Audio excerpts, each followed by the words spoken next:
Seri Orang Kudus ke-57.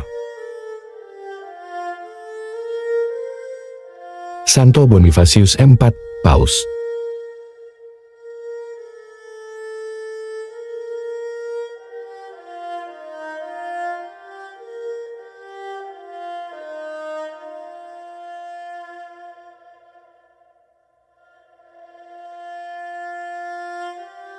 Saya, Benedetto Caetani, OSB.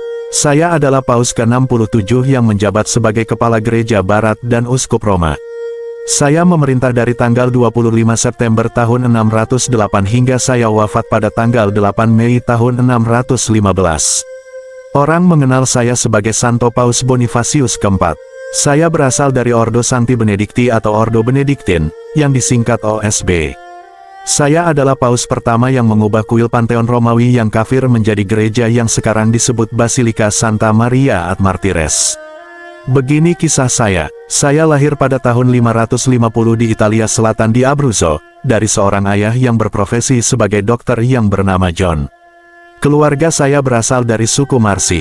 Selama masa kepausan Paus Gregorius Agung, saya diangkat menjadi diakon di Gereja Roma. Dalam peran ini, saya juga menjabat sebagai dispensator tahta suci yang mengelola administrasi warisan, seperti pendapatan dan tanah yang terkait dengan tahta suci. Saya menerima pengajaran langsung sebagai murid dari Paus Gregorius Agung. Setelah kematian pendahulu saya yaitu Paus Bonifacius ketiga, gereja di Roma memilih saya sebagai Paus yang baru, dan saya memilih nama Paus Bonifacius keempat sebagai nama resmi saya sebagai Paus. Jabatan kepausan tetap kosong selama 9 bulan setelah saya terpilih, karena gereja di Roma menunggu konfirmasi persetujuan dari Kaisar Romawi Timur di Konstantinopel. Saya menjabat sebagai Paus di tengah masa sulit bagi Italia dan umat Kristen Barat. Seperti mentor saya, Santo Paus Gregorius Agung, saya mengelola Istana Lateran sebagai biara dan mendorong umat Kristen untuk mempraktekkan kehidupan monastisisme. Saya melakukan beberapa tindakan penting saat menjabat sebagai Paus. Saya memohon izin kepada Kaisar Romawi Timur yang bernama Phocas untuk mengubah kuil Pantheon Romawi yang kafir menjadi gereja. Dan puji Tuhan, Kaisar Phocas memberikan izin kekaisarannya. Akhirnya pada tanggal 13 Mei tahun 609, kuil yang didirikan oleh Agrippa untuk dewa Jupiter, Venus, dan Mars, saya tahbiskan sebagai gereja untuk menghormati perawan Maria dan semua martir. Gereja yang baru itu dinamakan Basilika Santa Maria ad Martires. Itu adalah contoh pertama di Roma tentang transformasi kuil pagan menjadi tempat ibadah Kristen. Sebagai bagian dari proses transformasi, 28 kereta penuh tulang-tulang suci orang Kristen dikeluarkan dari katakombe, dipindahkan, dan ditempatkan di baskom porfiri di bawah altar tinggi Basilika Santa Maria ad Martires. Saya merupakan Paus yang memiliki minat yang mendalam kepada gereja Inggris.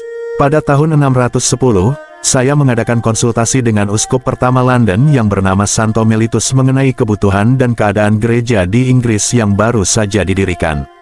Pada konsili Roma yang saya adakan pada tahun yang sama, kami membahas masalah-masalah tersebut serta memulihkan disiplin biara-biara, yang akan membantu para biarawan dan biarawati menjalankan kehidupan mereka dengan disiplin religius yang kuat. Saya lalu mengirim Santo Mellitus kembali ke London dengan instruksi dan surat yang ditujukan kepada Uskup Agung Santo Lawrence dari Canterbury dan juga kepada Raja Aethelberht dari Kent di wilayah Tenggara, yang juga merupakan penguasa semua bangsa Anglo-Saxon yang tinggal di selatan Sungai Humber. Salah satu isi instruksi di surat saya adalah kuil berhala di negara tersebut tidak boleh dihancurkan, tetapi hanya berhala di dalamnya saja yang dihancurkan. Jika kondisi kuil tersebut masih bagus, itu harus diubah dari tempat menyembah iblis menjadi tempat melayani Allah yang benar. Hal ini dimaksudkan agar bila orang-orang kafir melihat bekas kuil mereka tidak dirusak, besar kemungkinan mereka akan terus mengunjunginya. Bila orang kafir memiliki kebiasaan membunuh banyak sapi untuk dikorbankan kepada iblis, kini diharapkan bahwa mereka tidak lagi mengorbankan binatang kepada iblis, tetapi mengorbankannya untuk disantap sendiri demi kemuliaan Allah. Saya juga terlibat dalam kontroversi yang timbul dari Konsili Konstantinopel kedua yang diadakan pada tahun 553, jauh sebelum saya menjabat sebagai Paus. Sekte Gereja Nestorianisme telah dikutuk oleh konsili, tetapi tidak semua orang setuju dengan keputusan tersebut. Keputusan saya untuk tetap mendukung Konsili Konstantinopel kedua itulah yang menjadi kritikan dari para pengikut Sekte Nestorianisme. Hal penting lain yang terjadi selama masa kepausan saya adalah seorang pedagang bernama Muhammad mulai membentuk agama Islam, dan melarikan diri ke Abisinia bersama umat muslim pertama. Wabah, kelaparan, dan berbagai bencana alam juga merusak masa kepausan saya. Pada hari-hari terakhir, saya mengubah rumah saya sendiri menjadi biara dan menjadikannya sebagai tempat saya pensiun. Ketika saya meninggal pada tanggal 8 Mei tahun 615, pengganti saya Paus Adeodatus ke-1 meninggalkan kebijakan saya yang mendukung hidup monastisisme. Gereja menguburkan saya di bawah serambi di Basilika Santo Petrus. Kultus saya sebagai orang kudus terus berlanjut dalam tradisi Gereja Katolik Roma, yang dirayakan setiap tanggal 8 Mei setiap tahunnya. Santo Paus Bonifacius IV, doakanlah kami.